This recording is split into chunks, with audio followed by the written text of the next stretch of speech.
Hi guys, welcome to Monday's Assembly. I hope you've had a lovely weekend, done some really fun stuff and enjoyed yourselves. We need to have a look at our global goals because there's such a close link between all of our global goals and our assembly theme for today. So it's really important that we get that sorted straight away at the top of the shop. So what I'm going to do is I'm going to let you have a look at the global goals when they've actually loaded onto my computer screen. Here we go. So we've got all 17 of our global goals. And our theme, well, let's remind ourselves of what our global goals are as soon as this is loaded. Here we go. We've got no poverty and zero hunger, good health and well-being, quality education, gender equality, clean water and sanitation. So lots. Okay. Now, our theme for our assemblies this week is this very special word, harvest. Okay. So see if you can have a bit of a think in class. Pause the video, have a bit of a think in class, and work out what the word harvest means. Okay, pause that video. Right. So I bet you've got lots and lots of really good ideas. It's that time of year, around about September, October time, when the harvest, all the food in the fields was gathered in historically. So right back in the day, farmers would go out and they would have to pick all the things that were growing and they would have to dig them up by hand. And now we've got massive machines that do it for us. We've got combine harvesters to cut down the corn and the wheat. So we're still harvesting at this time of year. But it's a time of year when we say thank you, when we're grateful for some of the things that we've got. And before we go on to talk about that, we're going to have a think about the global goals that would apply to harvest. So when we're thinking about food, thinking about what's growing in the ground, have a think about which global goals might apply. So put your hand up and tell your teacher, which global goals do you think are really important when we're talking about food and saying thank you for the things that we've got, things that we can eat to keep us healthy. Okay, pause that video. Right. I think when I had a look, I thought these were the global goals that applied. So no poverty, making sure that everybody's got a fair amount of stuff. Zero hunger, because it's talking about food. And good health and well-being, because if we've got food, then we will be healthy.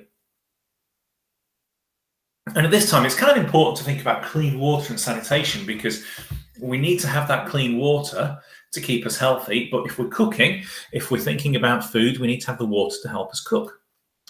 And if we're talking about farming, about growing crops, about making sure there's enough food in the supermarket or the grocers or the butchers for us to buy, then we need to think about numbers 8 and 9, decent work and economic growth, and industry and infrastructure.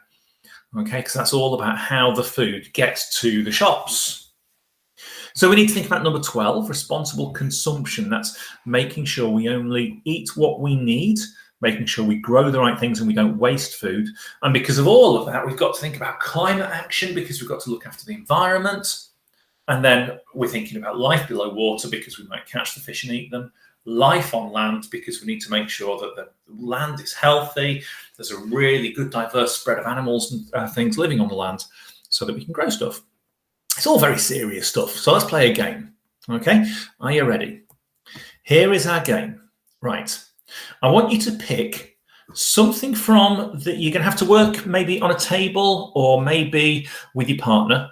Okay, you're going to pause the video and I want you to pick something from the yellow box to go with a word from the blue box, then something from the green box and something from the pink box. And the pink box is the same as the yellow one.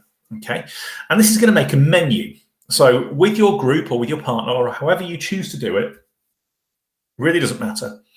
You're going to make a 3-course meal. So you need a starter, a main course, and a dessert. Okay, so my starter is going to be, let's see, seaweed mixed with squashed snails. That's my starter because it's not too heavy, it's kind of light. My main course is going to be donkey with fries fried duck's feet. Yum, donkey with fried duck's feet. And my pudding, love custard. Gotta have some custard. Custard and let's think, pickled jellyfish. Right, pause the video and see what you can come up with. Go!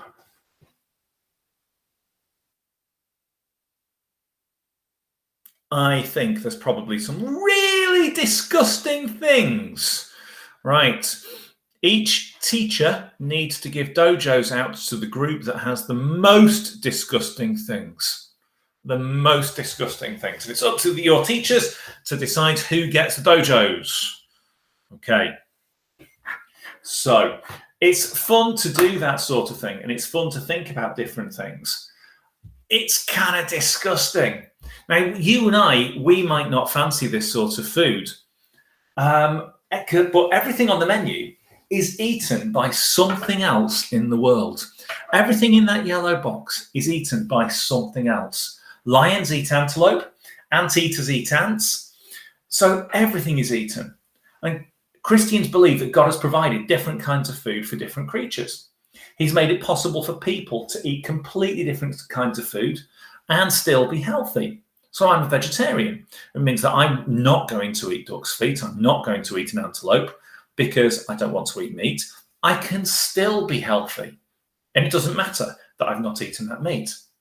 Now, the second amazing thing that Christians believe is that God has designed some food to make it easy for us to eat. So, what's that? Shout it out. We know it's a banana, okay? And we know that normally we would take the top off the banana like that and peel it that way. But if you want to do it more easily, this is how monkeys do it. If you ever watch a monkey peel a banana, because Christians believe God's created it this way, you can put your finger in there, put your fingernail in, and pull that back, and you've actually got a handle, because the stalk is the handle. So that's been made. Christians believe that that's been made with a handle. And it's evolved so that the stalk has grown in that way and the banana hangs on the tree. Now, the next amazing fact is that there is enough food in the world to feed absolutely everybody. There is enough food on this earth to feed everybody today. But millions and millions of people will go hungry today. Millions of people will not have enough food. They won't have their lovely packed lunches like you've got. They won't have a canteen at school. They might not have enough food in the house. So they will go hungry. Why do you think that is? See if anybody can answer that. Okay, pause the video again. Have that talk in class.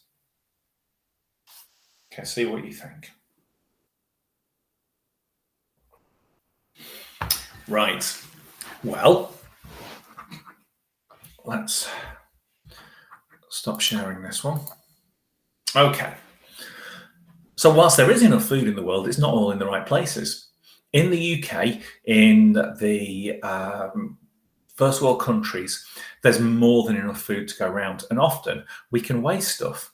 And I reckon if you were to look at home, you might find that there's food that's wasted, that you might realise you bought a bit too much, gets thrown in the bin. There's supermarkets that throw food out because it's out of date.